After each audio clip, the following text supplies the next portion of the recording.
The phone call came on a Tuesday, which was the kind of day nothing was supposed to happen. Elena Voss was standing at the kitchen counter with her second cup of coffee going cold beside her, a pen in her hand, a list in front of her that had 17 items on it, none of which were about herself. The list was about him. It was always about him. She was circling item 9, which was the name of a tailor in Mayfair who needed to be told that Alexander's suit for the Hesse event required letting out at the shoulder, when her phone buzzed and she saw it was Clara, her sister in Lyon, and she did not pick it up. Not because she did not want to. She wanted to very much. She put the pen down and looked at Clara's name on the screen until it stopped ringing, and then she wrote "Call Clara" back in the margin of the list and circled it. And she knew she would not call her back today either. There was too much to do. There was always too much to do. Elena had come into Alexander Voss's life 11 years ago, when she was 28, and still believed that competence was a kind of love language, that the best way to be loved by someone was to make yourself necessary to them. She had been good at her job. She had worked in event coordination, had a reputation for remembering every detail, for anticipating problems before they arrived, for making complicated things look simple. Alexander had met her at a fundraiser she had organized in Edinburgh, and he had noticed her the way powerful men notice efficient women, with appreciation that did not quite extend to curiosity. He was 43 then, and already carrying his name the way some men carry old injuries, carefully, always aware of it, adjusting everything else around it. The Voss name meant something in certain rooms. It meant old money that had been converted into newer money, which was a different thing entirely from old money that had merely survived. Alexander had done the converting himself, which he was proud of, and which had made him believe that he was self-made, when in truth he was self-remade, which is a quieter achievement and a louder story. Elena had not fallen in love with the name. She had fallen in love with the man who, on the evening they met, had spent 40 minutes talking to a catering assistant about the assistant's plan to go back to school for architecture, and had seemed genuinely interested, had asked good questions, had written something on a card and given it to the young man before he left. She had seen this from across the room. She had thought, there is more in there than the suit suggests. She had not been wrong. There had been more. She had simply not anticipated that the more would be accessible only on his terms, only when he chose to offer it, and that as the years accumulated he offered it less and less, not because it was gone, but because he had learned that she would stay, whether he offered it or not. This is the particular education that long relationships sometimes provide, not cruelty, not drama, just the slow, quiet discovery of what someone is willing to accept, repeated until it becomes the shape of the arrangement. Elena accepted a great deal. She managed the household with a precision that the household did not know to be grateful for. The staff, a rotating cast of people who came and went, because Alexander was not easy to work for, knew her as fair, quiet, consistent. She solved problems before they reached him. She smoothed edges. She translated his moods into instructions his employees could follow without being damaged by them. She knew which dinner guests he disliked and seated them strategically. She knew which topics made him expansive and which ones made him retreat, and she steered accordingly at the table, keeping conversation moving the way a shepherd keeps movement going, without the flock ever quite knowing it is being directed. She did all of this not because she was required to. No one had asked her to become the architecture of his life. She had done it because she was good at it, and because for a long time she had believed that being good at it was a form of love, and that love, maintained carefully and consistently, would eventually be recognized and returned in kind. She had a sister in Lyon who had told her, twice, plainly and without cruelty, that what she was describing was not a marriage, but a job, and that the problem with doing a job without a contract is that you have no rights, and no leverage, and no severance package. Elena had laughed at this, both times, because Clara had always been the practical one, the one who said the thing that was true before it was comfortable to say. She had a half-finished manuscript in the third drawer of her writing desk. She had started it 4 years ago, a memoir in the loosest sense, not dramatic, not confessional, just an attempt to put language around the texture of a particular kind of life. She had written 60,000 words of it and then stopped, not because she had run out of words but because she had started to feel that finishing it required a clarity about her own life that she was not yet ready to have. She had a coat.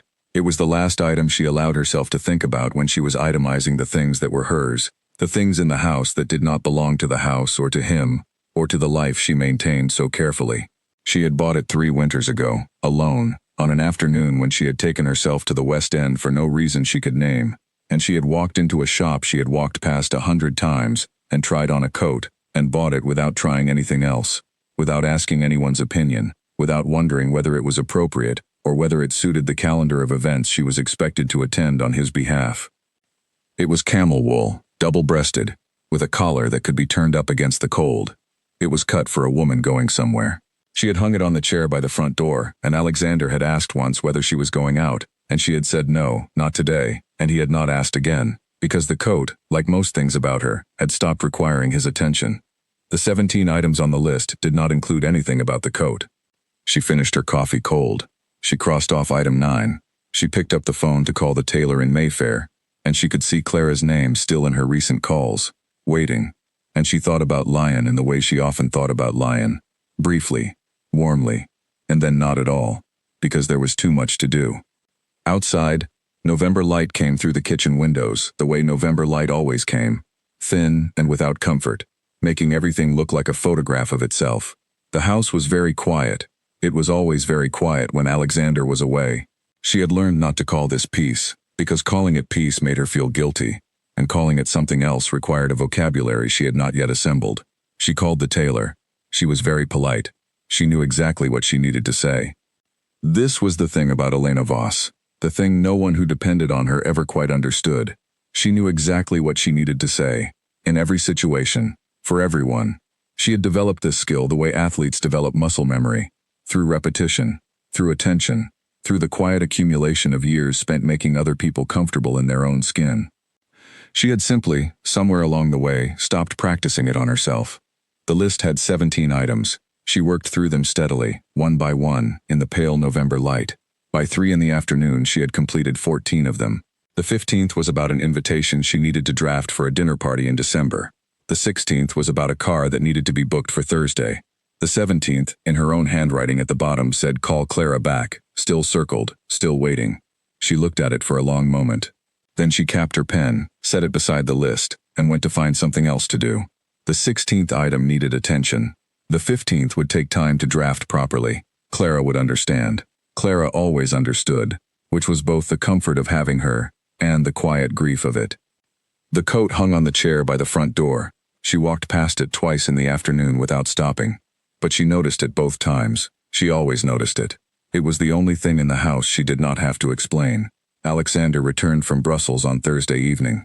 He came through the door carrying tiredness like luggage, dropping his jacket on the chair where the coat was, covering it completely, and Elena picked up his jacket and hung it properly, and said that dinner was ready when he was and that the car for tomorrow had been confirmed, and he said good and went to pour himself a drink, and neither of them noticed what had just happened. They ate dinner mostly in the quiet that had become their natural climate. He talked about Brussels. She listened. He asked no questions about her week. She did not offer anything. The food was good and the wine was appropriate and everything was, as it nearly always was, exactly as it needed to be. She washed the dishes after he went upstairs. She stood at the sink with the water running warm over her hands and looked out at the garden in the dark, and she thought about nothing in particular, which was not the same as thinking about nothing. There was something she could not name yet. She had been carrying it for some time. It was not unhappiness exactly. It was more like the feeling of standing in a room and slowly becoming aware that you do not remember how long you have been in it, or whether you chose to come in at all. She dried her hands. She checked the list which she had left on the counter. 14 items crossed off, 3 remaining. She circled call Clara back again, harder this time, and put the pen down, and went upstairs, and said goodnight to Alexander with the ease of someone who has said it 10,000 times, and went to sleep in the particular way she always went to sleep, easily, completely, with no dreams she could ever remember. But the circle around Clara's name had been harder than usual, pressed into the paper, almost a mark. She would tell herself, later, that this was when it began, not the argument, not the line he would say, not the coat even.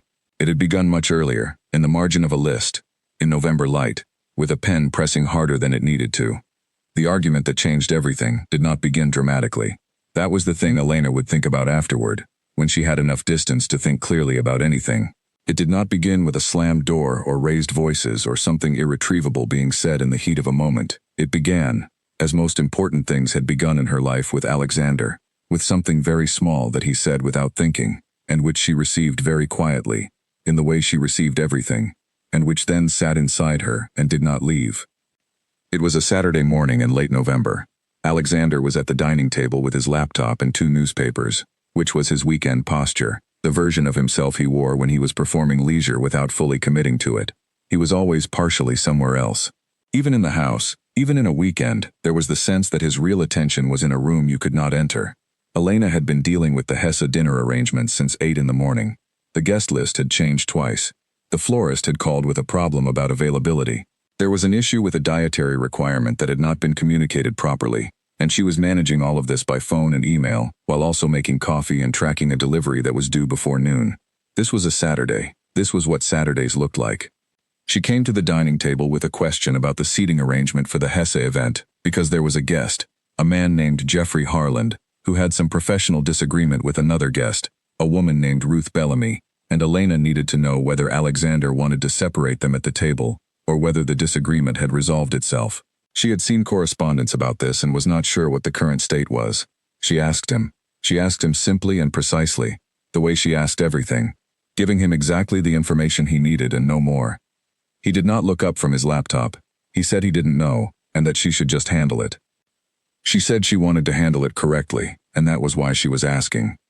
He looked up then.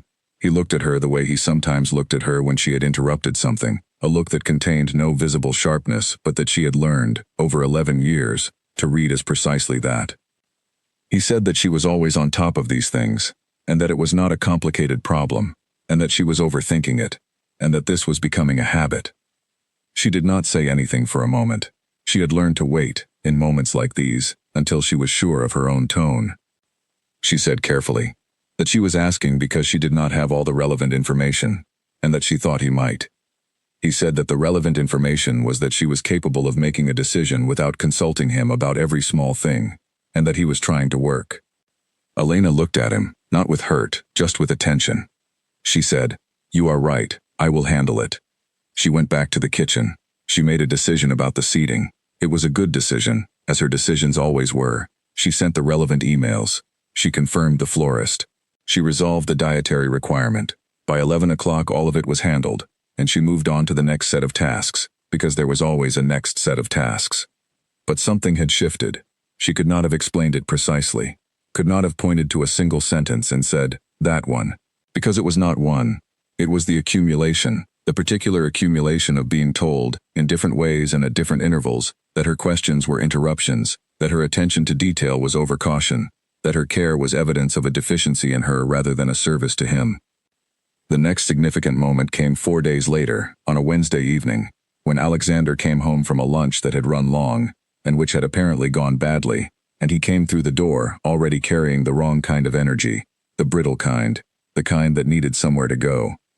He came into the kitchen, where Elena was at the counter going through correspondence that had come in that afternoon, and he stood at the refrigerator and said something she didn't quite catch about the wine situation, and she said there was a bottle open on the counter if he wanted it, and he said he was aware of that, and poured a glass, and stood there for a moment with the expression he wore when he was rehearsing something internally. She kept working through the correspondence. She knew the shape of this. She had learned, over time, not to look directly at it. He said that he had spoken to Jeffrey Harland at lunch. She looked up then.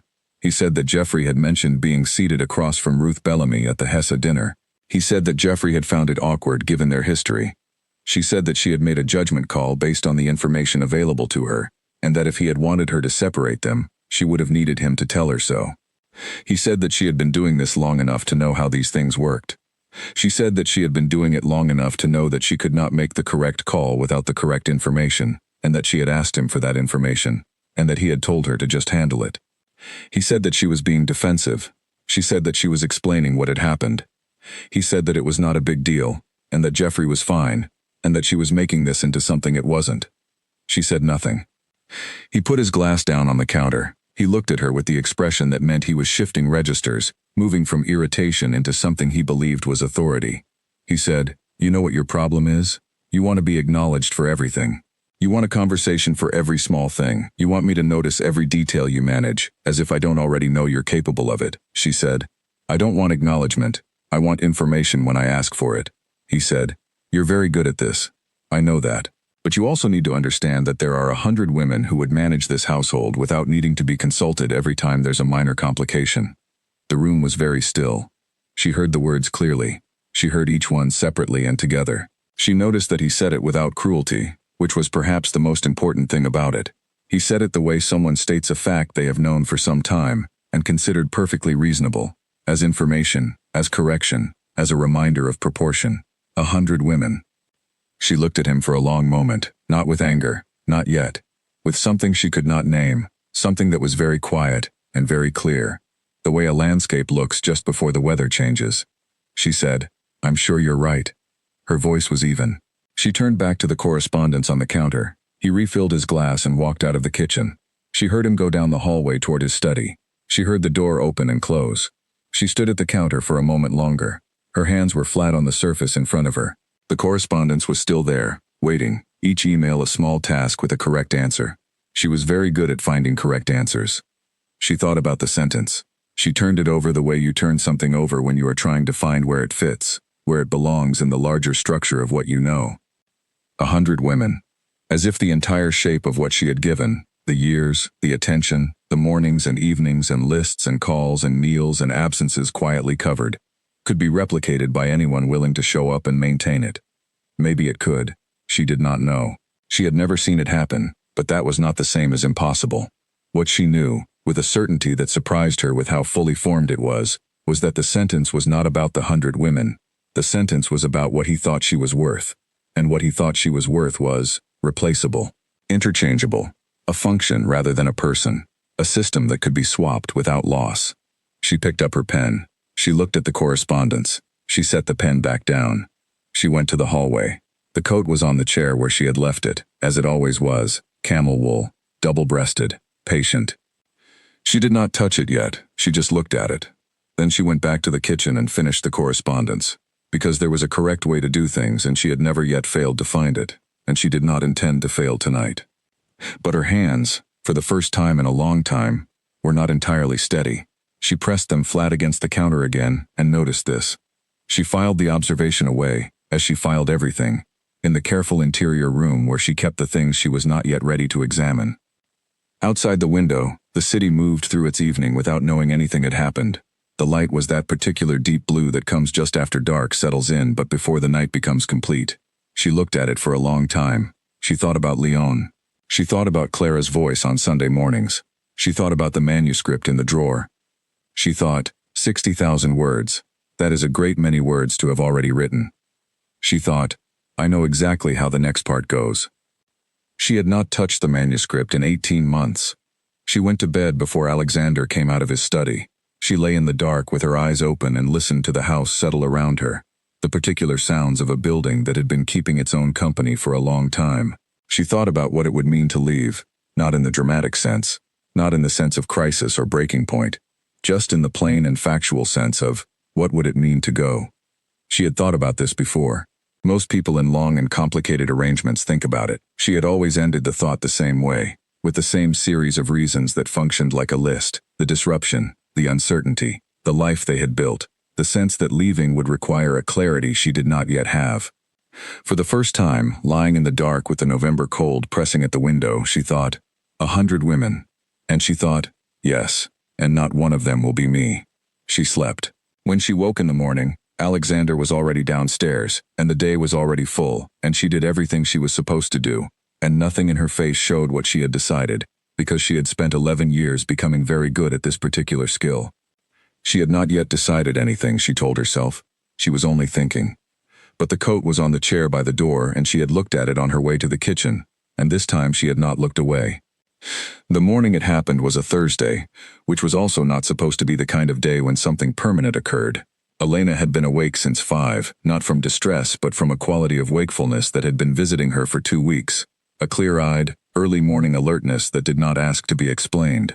She had used the hours. She had taken the manuscript from the third drawer of her writing desk and read it straight through for the first time in 18 months, sitting at the desk in the study across the hall from the bedroom where Alexander slept, with the desk lamp on and the house quiet around her. 60,000 words. She read them slowly, without rushing, and she noticed something she had not expected to notice. They were good. Not good in the way she had hoped they might be years ago, which was to say good in a way that needed approval, that needed someone to confirm it. Good in the way that things are good when they are true. She had written honestly, and she had written carefully, and the result was a document that was entirely, unmistakably hers. She put it back in the drawer when she had finished. She made coffee. She stood at the kitchen window and watched the light come in, which in December came late and gray and still, and she felt something she recognized, distantly, as steadiness. Alexander came down at 8:30. He was dressed for the city, which meant he had something important, which meant he was already partially somewhere else before he reached the kitchen. He took his coffee without speaking, which was normal. He looked at his phone while he drank it, which was normal. He said he would be home by 7, and that she should let Charles know about the Thursday bottle, which was a reference to a wine he had been expecting from their cellar that needed temperature management, and she said she would take care of it, and he said good, and that was the conversation. He left at 9. She washed the cups. She called Charles, who managed the cellar, and sorted the bottle. She answered 4 emails. She confirmed a booking. She revised the guest list for the December dinner, which had changed again, 3rd time this week. She was halfway through the revision when she stopped. She stopped completely, pen in hand, list in front of her, halfway through a name. She sat with the stopping for a moment. It was not a dramatic stopping. It was more like the moment in a long walk when you realize you have gone past your destination and have been walking in the wrong direction for longer than you can account for. She set the pen down. She went to the writing desk and opened the 3rd drawer and took out the manuscript and set it on top of the desk.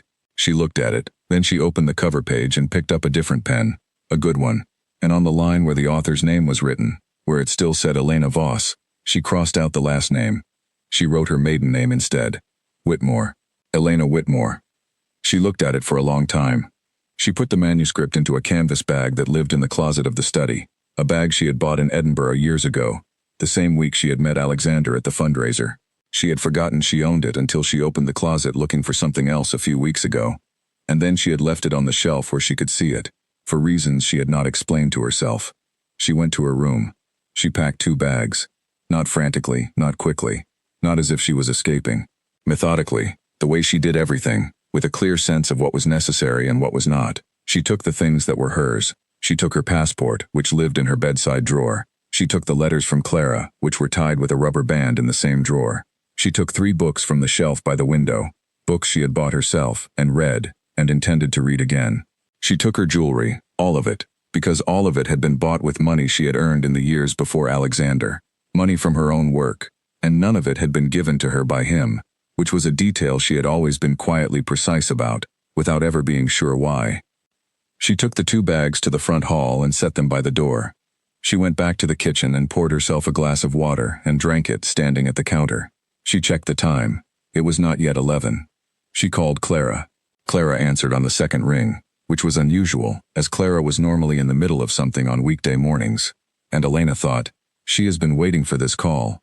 She said, Clara. Clara said, I know.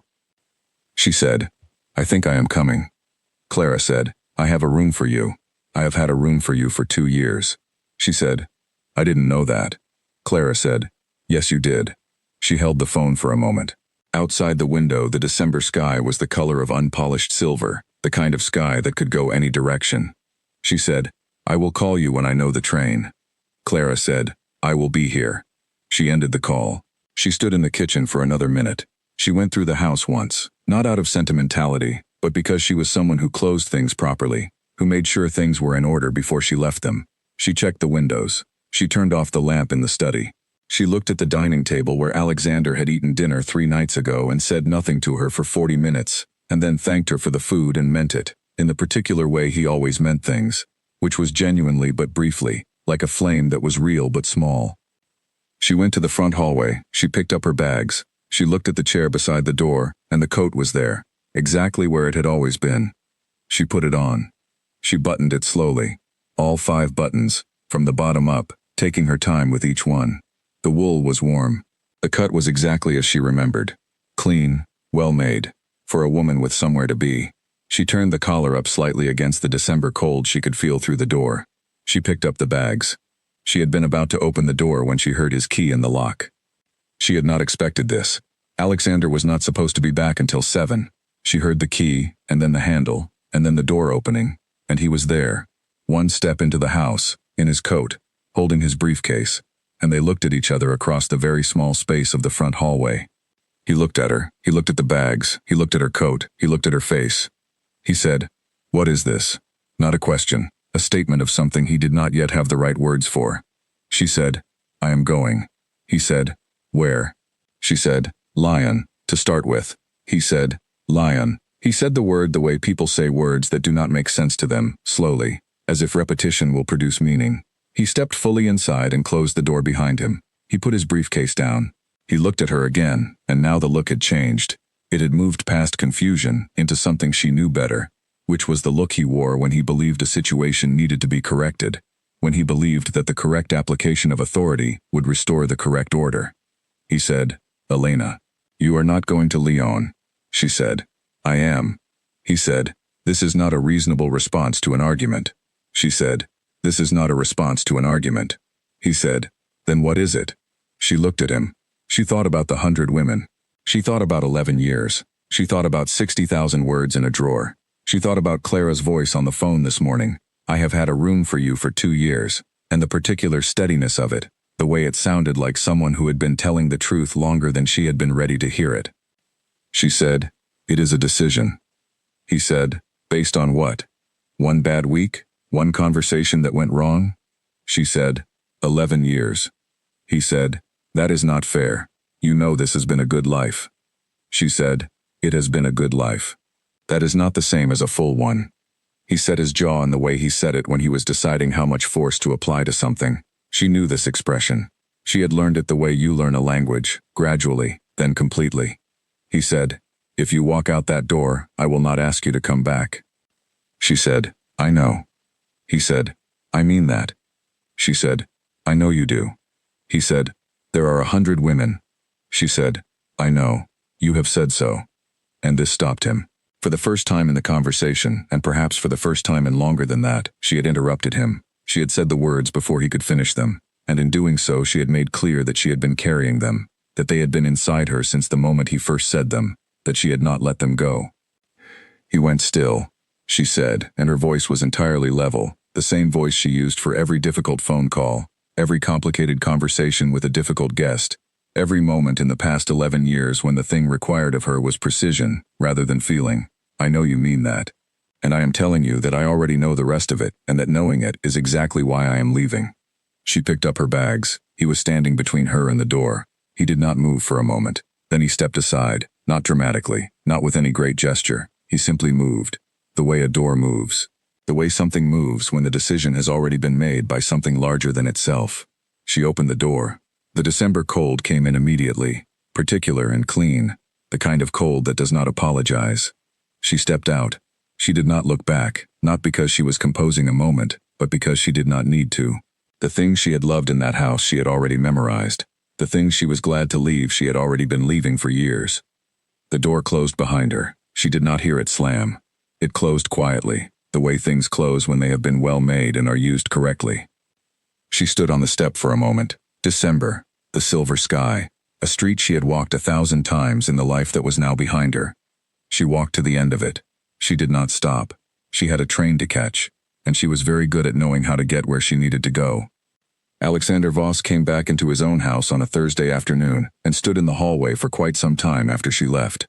He stood there with his coat still on and his briefcase on the floor where he had put it, and he looked at the chair by the door, which had nothing on it now. The coat was gone. She had taken the coat. He had not expected this to be the detail he noticed first, but it was, and he could not explain why it bothered him, why the empty chair felt different from the other absences in the hallway, why his eye kept returning to it. He picked up his briefcase. He went to the kitchen. He poured himself a drink and stood at the counter where she had stood, at the window she had looked through, in the position she had occupied for 11 years. He drank without tasting anything. He looked at the December sky through the window. He told himself a series of things. He told himself that this was an overreaction to a moment that had been blown out of proportion. He told himself that she would come to her senses once she was away, and thinking clearly. He told himself that the fault lay in a series of small failures on both sides, which was the fairest analysis, which was always his preferred analysis, because it was the one that distributed responsibility most evenly, and therefore demanded the least individual accountability. He told himself that he had not meant what he had said in the way that she had taken it. He believed all of these things. He believed them completely, which was the interesting thing about Alexander Voss. He was not a dishonest man in the conventional sense. He did not tell lies. He told a particular and curated version of the truth. one in which he was always the reasonable center around which events arranged themselves, and he believed this version so thoroughly that it had become indistinguishable from reality. The difficulty was that Elena had believed it too, for a very long time. And then she had stopped. He sent a text that evening. He wrote it carefully, because he was always careful with communication, and he wanted to strike the right tone, which in this case was concerned, reasonable, willing to talk, not desperate. He sent it at 9:30, which was deliberate, not too soon, not too late. The message said that he thought they had both acted from a heightened emotional state, and that he would like to speak when she was ready, and that he hoped the trip to Lyon was giving her some space to think. Elena read the message on the train. She read it once, then put her phone face down on the table beside her coffee, and looked out the window at the darkness moving past, the occasional lights of a motorway or a village, the shapes of hills she could not quite make out. She did not reply. Not because she was composing a reply and postponing it. There was simply nothing that needed to be said in response to a message that had described the previous 11 years as a heightened emotional state. The train was quiet at this hour. She had a table to herself. She had the canvas bag with the manuscript in it in the overhead rack, and the camel coat on the seat beside her, and a coffee going cool, and a phone face down, and outside the window England becoming France in the dark of a Thursday night, and she took stock of what she felt, carefully, the way she had always taken stock of things. She felt like someone who had just put down something very heavy that they had been carrying for so long they had stopped noticing the weight. She did not feel triumphant. She did not feel grief. She felt, most of all, curious. Curious about what happened next, which was a feeling she had not had in a very long time. Because when you are someone who manages everything, someone who anticipates and plans and coordinates and solves, you are rarely in a position of genuine not knowing. Everything has already been thought through. Every contingency has been prepared for. She had not prepared for the feeling of not knowing what came next, and finding that she liked it. Alexander, in the kitchen that now felt very large, poured a second drink. He called his friend Owen, who was the person he called when he needed to articulate something without wanting feedback. Owen listened well because Owen knew better than to offer conclusions when Alexander was speaking. He described the situation. He described it fairly, he believed. He described Elena as someone who had become increasingly difficult to reach, increasingly focused on things that were not relevant, increasingly prone to treating small disagreements as if they were larger than they were. Owen, who had met Elena several times and thought very highly of her, and had once said to his wife that if he were a different sort of man he would find Elena Voss's competence profoundly attractive, listened to all of this without speaking. When Alexander had finished, Owen said, "Have you tried calling her?"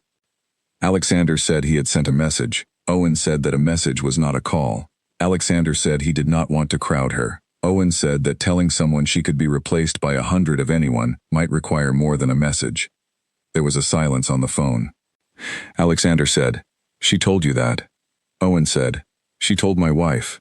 My wife told me 3 weeks ago and asked me if I thought she would actually leave." Alexander said, "What did you say?" Owen said, "I said I didn't know. I should have said yes." The silence was different after this. Alexander sat with it for a moment, and then said he would call her in the morning, and Owen said that was probably right, and they ended the call. But he did not call in the morning.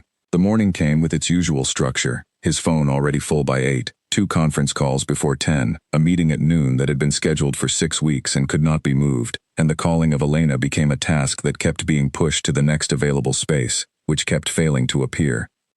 This was not strategic. This was not deliberate avoidance. This was something more ordinary and more damaging. It was the operation of a life in which she had always been the one to manage the space, and now that the space was unmanaged, it collapsed. He had his assistant reach out on Friday afternoon. He had not planned this. He had meant to call himself. He had been finishing a document, and his phone had been nearby, and he had said to Lucy, his assistant, "Can you try Elena and let her know I'll call this evening?" And Lucy had done this without visible expression, which told him nothing, because Lucy was very good at her job. Elena was at Clara's apartment in Lyon when the call came through on her phone, and she saw Lucy's name. She looked at it. She let it ring. When it stopped, she set the phone down and poured a glass of water and said to Clara, who was in the kitchen making something that smelled like the Saturday lunches of their childhood. His assistant called.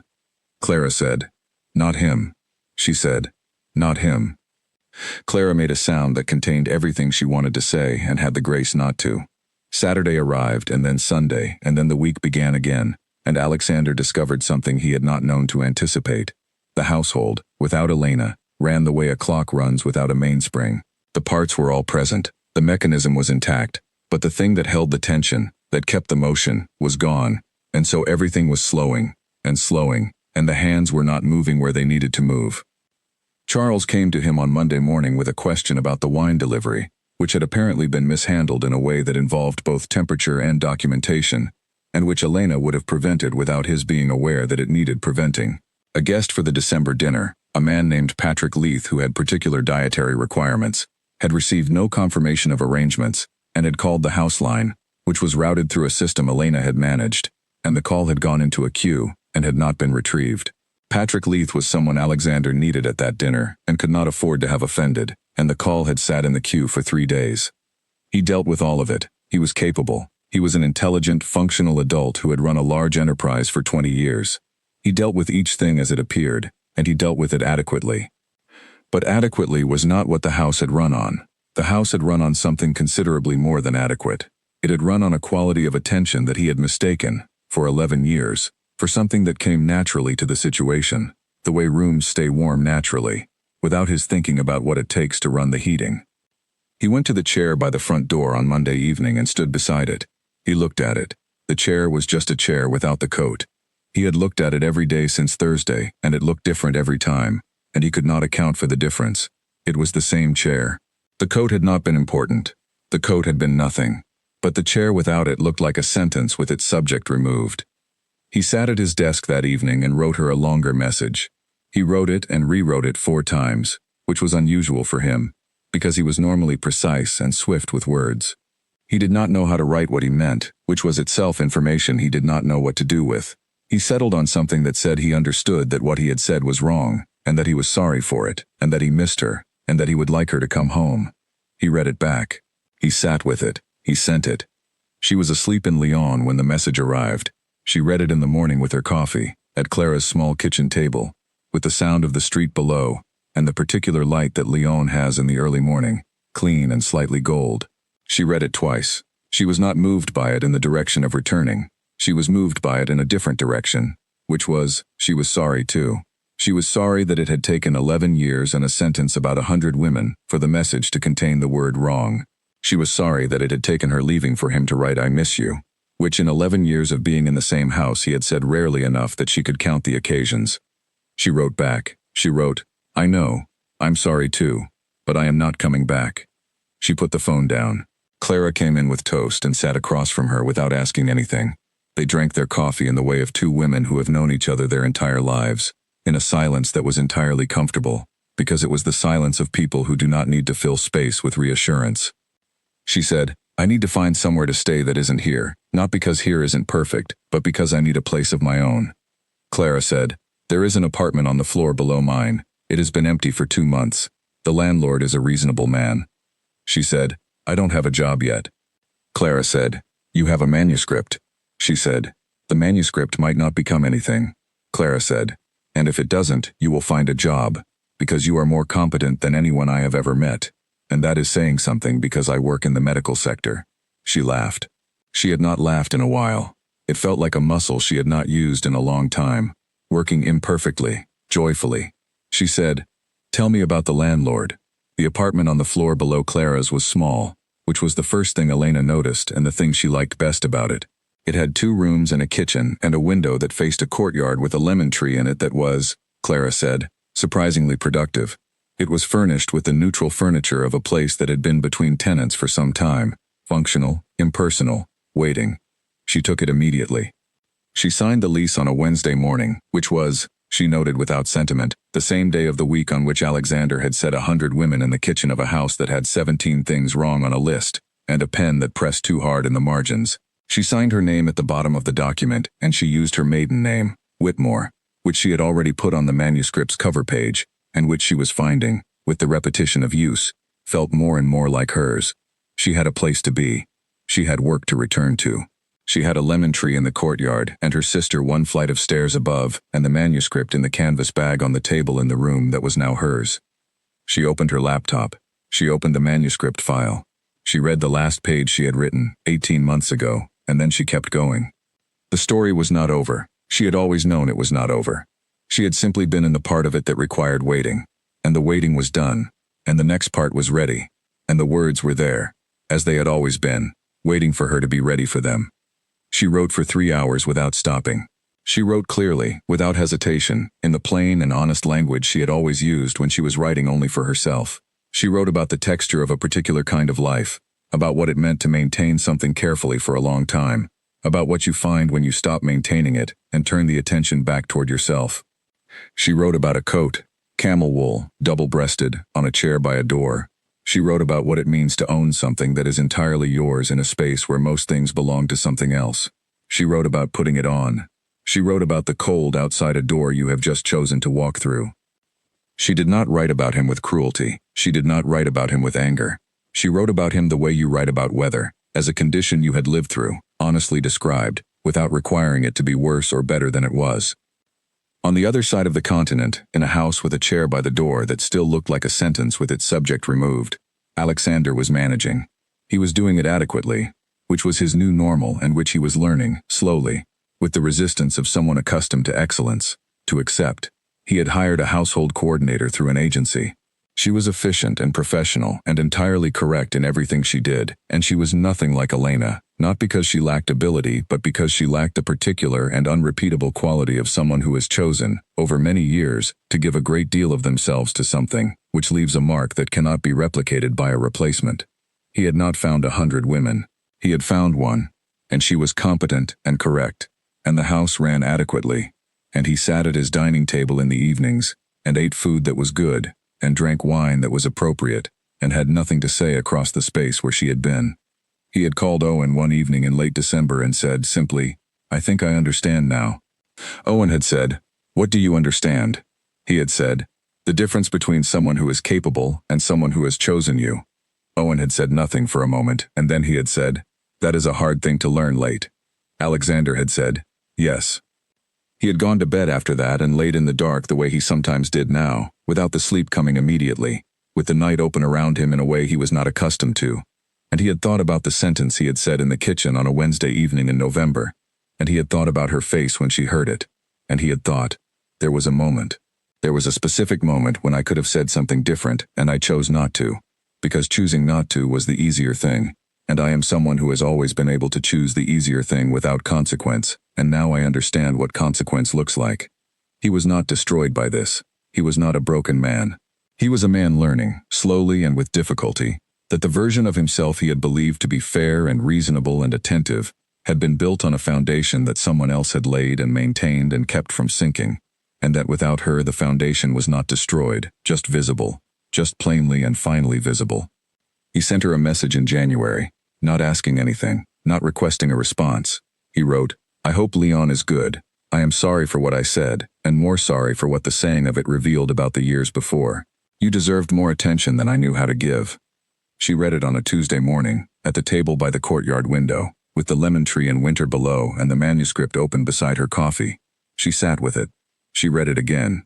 She felt something that was close to tenderness, and also close to grief, and also close to relief, and she held all three of these things at once, because she had always been capable of that, capable of holding several true things without needing to resolve them into one. She wrote back, "Thank you, I mean that. Take care of yourself." She put the phone down. She looked at the lemon tree. It was bare in January, all its productivity withdrawn into itself, waiting for the right season. It was not dead, it was only waiting. She turned back to the manuscript. She had 12,000 more words to write to finish it. She knew exactly how it went. She had always known exactly how it went. She picked up her coffee and she began. The coat was on the hook by the door of her own apartment, the hook she had put up herself the first week she was there, a small brass hook at exactly the right height, the coat hanging on it in the way it had always hung, patient, well-made, for a woman with somewhere to be. She had somewhere to be. She was there. She wrote for the rest of the morning and into the afternoon, and the words came the way they had always come when she stopped waiting for permission and simply wrote, which was clearly and without hesitation, and the lemon tree stood in the courtyard below the window, and the February light came through at the angle that Lyon light comes in winter, low and clean and quietly hopeful, the kind of light that does not promise anything but does not deceive you either. She wrote the last sentence of the manuscript at 3:30 on a Thursday afternoon, which was not a day that was supposed to be significant, and which turned out to be the most significant day in some time. She read it back. She closed the document. She sat for a long moment with her hands flat on the table and the silence of her own apartment around her, and she felt something she could only describe as wholeness, which was not the same as happiness, which was not the same as relief, which was larger than both, which was the feeling of a person who has finally turned all the way toward herself and found that there was more there than absence. She picked up her phone. She called Clara. Clara answered on the first ring. She said, "I finished it." Clara said, "I know. I heard you stop typing." She said, "It is good. I think it is genuinely good." Clara said, "I know that too. Come upstairs. I have made something with the lemons." She laughed. She closed her laptop.